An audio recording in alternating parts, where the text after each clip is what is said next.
Sampaoli announces its 35-man preliminary squad for Argentina. Find out more in one moment. Hey everyone, welcome to another episode of Extra Time TV. This is Andres Soklal and courtesy the guys of MundoAlbiceleste.com, my guys Steven and Roy.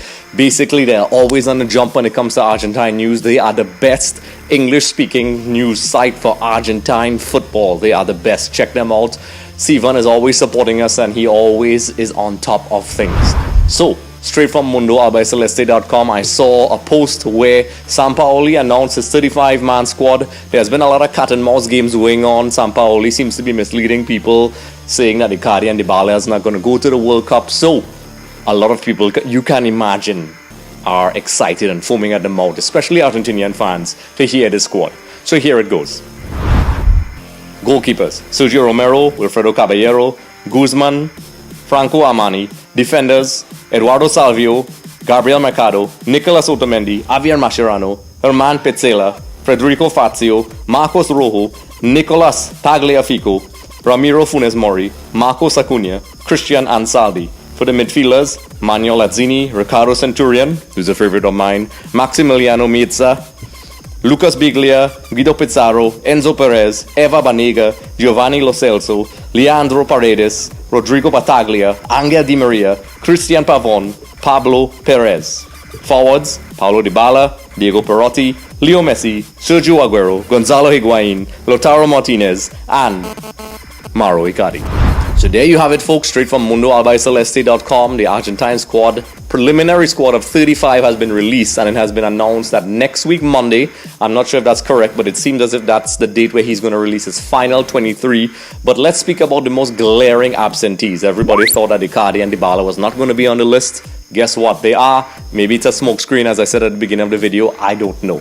The most glaring absentee for me is the centre-back powerhouse of Ezequiel Garay. This guy was phenomenal for Argentina in the qualifiers leading into the 2014 World Cup. He has been a player that I think has been vastly underutilized by Argentina until Sabella took over in 2014. He was crucial in qualifiers. He was magnificent at the World Cup. When he did not play, he was missed. He's also a very, very clinical penalty kick taker. He was missed in the penalty kick shootouts in those two Copa Americas.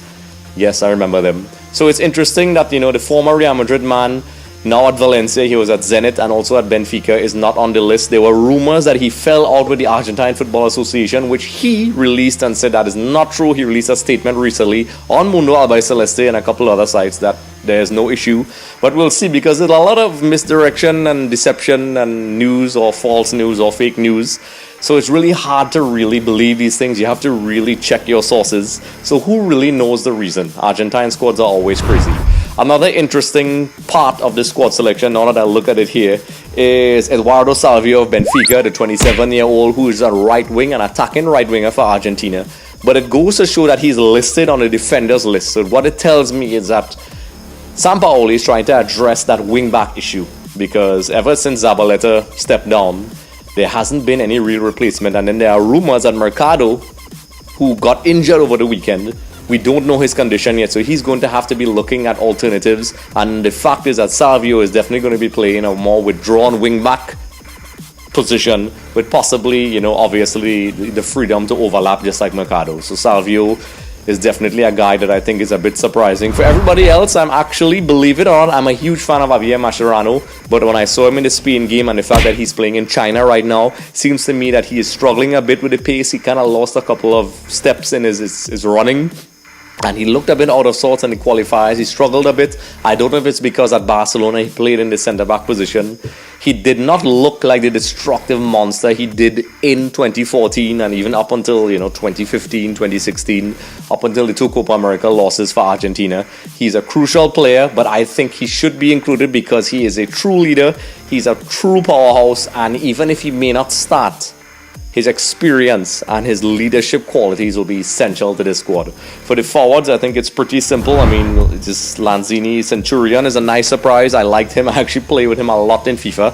I think he's a very exciting attacking player. He plays on the wing sometimes. Also, as well, we have, Maximiliano Mieza, who plays for Independiente. He was really good against Spain. Pizarro, he's okay. I think he's a good defensive midfielder for Sevilla. And, that's for the midfield as well. I know I kind of jumped the gun a little bit because Centurion could actually play in that, center attacking position as well. So he stands out. Celso for PSG is pretty exciting. Battaglia is a nice inclusion. He's had a very good season for Sporting. These guys always have been performing well recently, especially after that Spanish mauling, a couple of weeks ago. Christian Pavon is a very exciting player. I really like him. He's for Boca Juniors.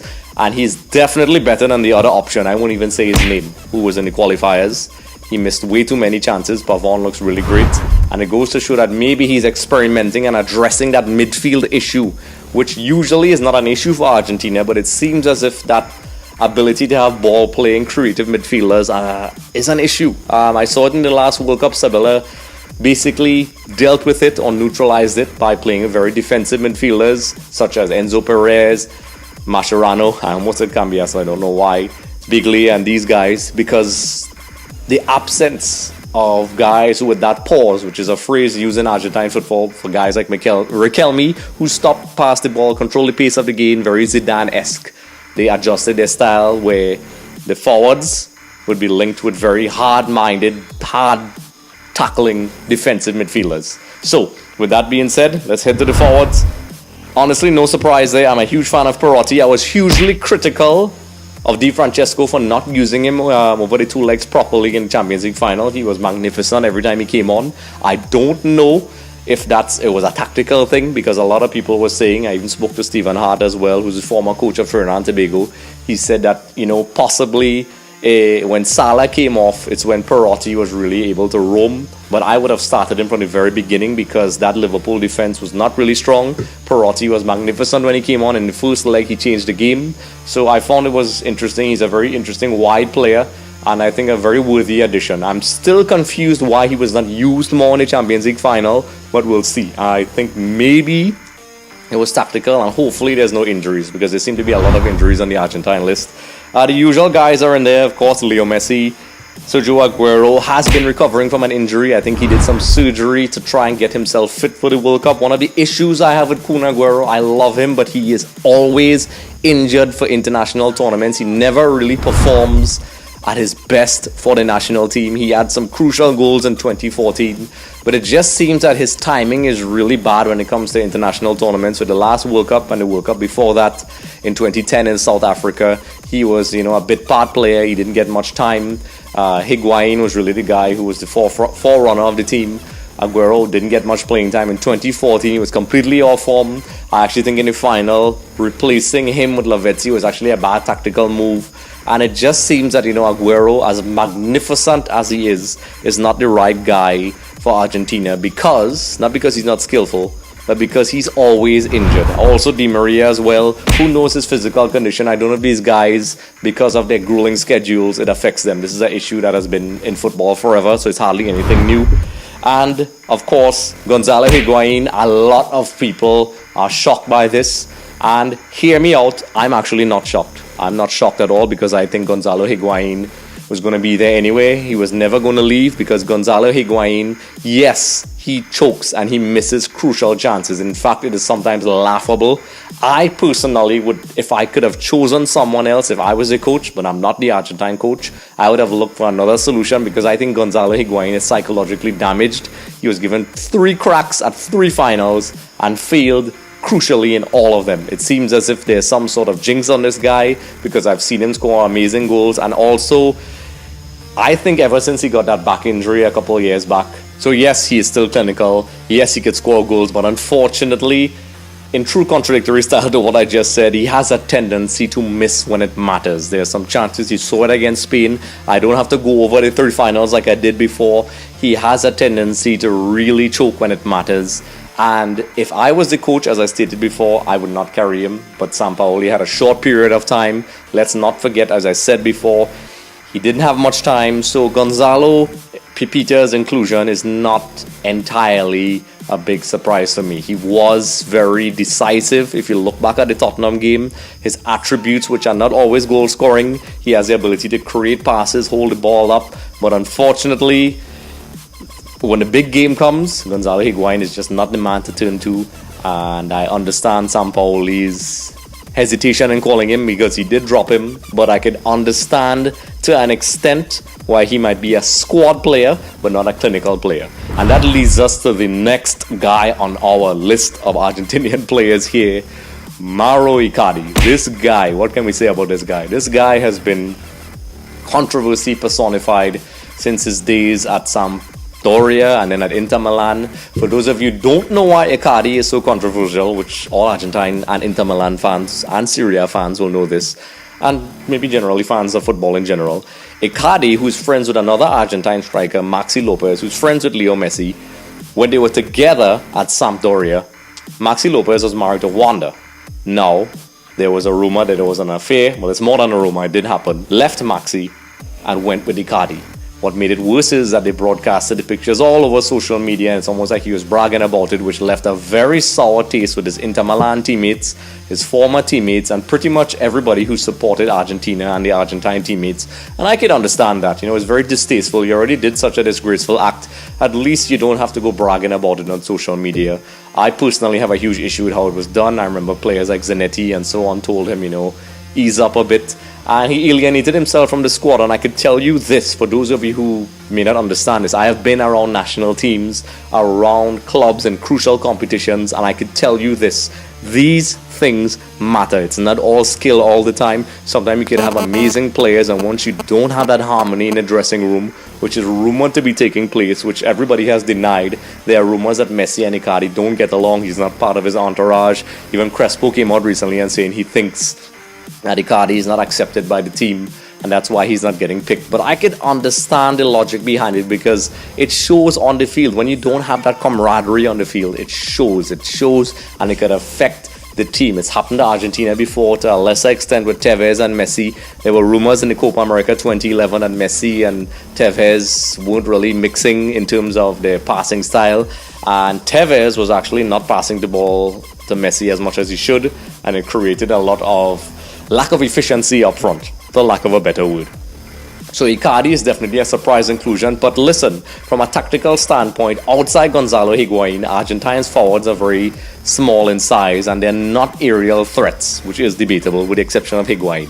Icardi is magnificent when it comes to crosses and half chances. He doesn't need much chances to score. He's very strong, he's very lethal inside the box. However, just like Aguero, Icardi was given his chances in recent times, because that was one of his big complaints, and he did not perform. His country needed him. He got chances. If you can't score against teams like Venezuela and so on, you can't really argue. Some may argue it's his first call-up, but this is a guy who's a top player, and if you want to be a top striker in the Argentine squad, you need to score goals. And eventually, in the end, Messi came and bailed him out. So he already had that stigma of being that troublesome guy in the dressing room, and he was not scoring goals. So it was not really going well or bode well for Icardi. However, as I say again, he's wonderful at crosses. He's very good at aerial balls. Candreva for Inter Milan, when he's not skying, crossing terrible crosses, he usually gets in some really good crosses for Inter Milan. He was the main offensive threat for Inter Milan. When Icardi does not score goals, Inter Milan suffers. Sure, they have a couple other goals, but he was the main source of goals for Inter Milan this season. And as I said before, Sampaoli definitely employed some form of misdirection, and that leads me to the other guy, Dybala, who has been magnificent for Juventus. He has been crucial, he has been dynamic for Juventus for the last couple of seasons, and it makes me believe that that entire thing was, as I said multiple times in this video, a clever act in misdirection. Kevon and I spoke about it. We actually wondered when they announced the squad, when he said that they're not going to be in the team, that we were like, I wonder if he's playing games. I wonder if it's tactical. In this age of knowledge, maybe it's tactical. I don't know. Maybe it might be genius. Maybe it might be a complete joke in the end, and he may end up dropping those guys. But they're on the list, and that's that. They are on the list. So, according to MundoAlbiceleste.com, the 23 squad is going to be finalized next week. To look out for that. I think it's Monday, so we'll definitely have a reaction to that. It's no secret I'm an Argentina fan. This is a dead giveaway. So let me know what you think in the comment section below. Do you think a player that you like should have been there? Are the right players there? Who should have been excluded? Who should have been added? Are the right players in there? Who do you think should go? Do you think Argentina has the right ingredients to win the World Cup? Let me know, because I can let you know this. We speak about a lot of squads for the World Cup, but there was definitely a lot of drama leading up to this squad.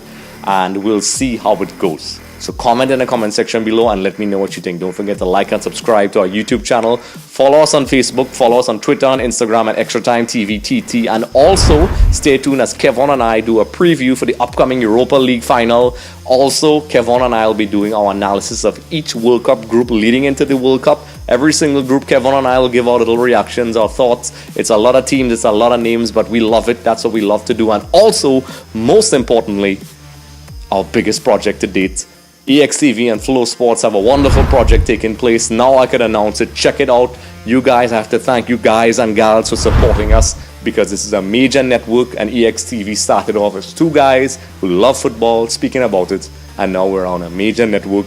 And you guys get to decide what the topics are by just tweeting. Let me know. Now is your chance. If you hesitated before, now is the time, because I'm sure everybody looks at the news and they're like, oh wow, this is boring. I don't want to look at this. You get to choose. You get to choose your topic, because we have our wide array of analysts: Shaka Hislop, Stephen Hart, and now the new guys at Flow. They're going to make some cameos, so it's definitely exciting. Check that out. It's going to be coming soon. Stay tuned for our fun little promos. We're having lots of fun of this. It's a celebration, so enjoy it with us. Come on the journey with us, because it's been really exciting for Kevon and myself, because we are trials and it's very exciting. So stay tuned for that. We'll be releasing the date of the first episode soon. So with that being said, this is Andres Suklal of Extra Time TV signing out.